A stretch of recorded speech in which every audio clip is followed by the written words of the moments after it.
Après de nombreuses démissions, isolées et les uns après les autres, les médecins urgentistes du Char à Cayenne ont pris la décision le 3 mai de démissionner tous d'un bloc pour faire réagir et dénoncer l'abandon de la part de la direction de leur employé livré à une charge de travail trop importante et non adaptée à un service de soins de qualité pour la population guyanaise. Depuis 2-3 ans, ou 3-4 ans, l'hôpital est en train de s'effondrer.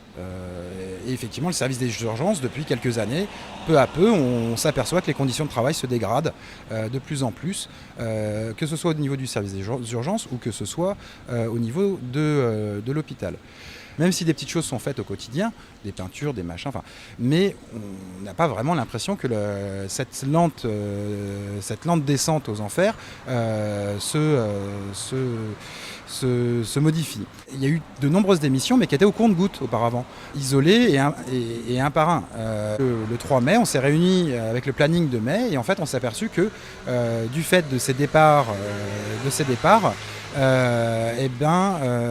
on était tous, la majorité d'entre nous était à des taux horaires à plus de 60 heures par semaine. Nous, ce qu'on a fait, on s'est dit, autant, au lieu de chacun démissionner les uns après les autres, mois par mois, on va tous démissionner en même temps, puis on va voir est-ce que ça va faire réagir.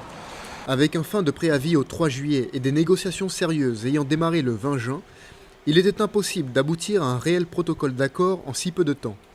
Les médecins urgentistes ont proposé de signer un contrat jusqu'au 2 septembre, 2 mois de plus pour assurer les soins pendant les grandes vacances et pour travailler efficacement sur les mesures à mettre en place sous la surveillance du professeur Carly, venu des métropoles pour expertiser l'hôpital à la demande des urgentistes. On a démissionné, on avait un préavis de 2 mois, donc notre démission était effective le 3 juillet.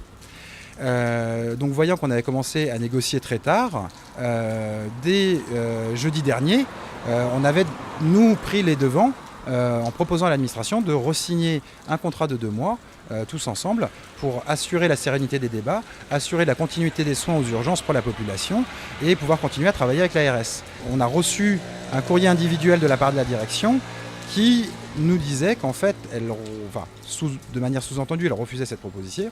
Et ce qu'elle nous proposait, c'était juste de reculer nos démissions jusqu'au 10 juillet, juste après la venue du professeur Carly. Donc nous, ça nous semblait complètement aberrant parce que ça ne permettait pas d'assurer les soins de manière continue jusqu'à septembre.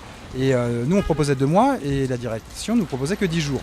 Nous, pendant ces 2 mois, c'est relativement simple. C'est pour ça qu'on a demandé ces 2 mois-là, c'est de pouvoir continuer à travailler avec l'ARS et la direction sur la mise en place du protocole d'accord, de pouvoir avoir le conseil et l'avis du professeur Carly et de pouvoir faire le point le 1er septembre avec les avancées, de voir si effectivement les premières décisions concrètes se mettent en place.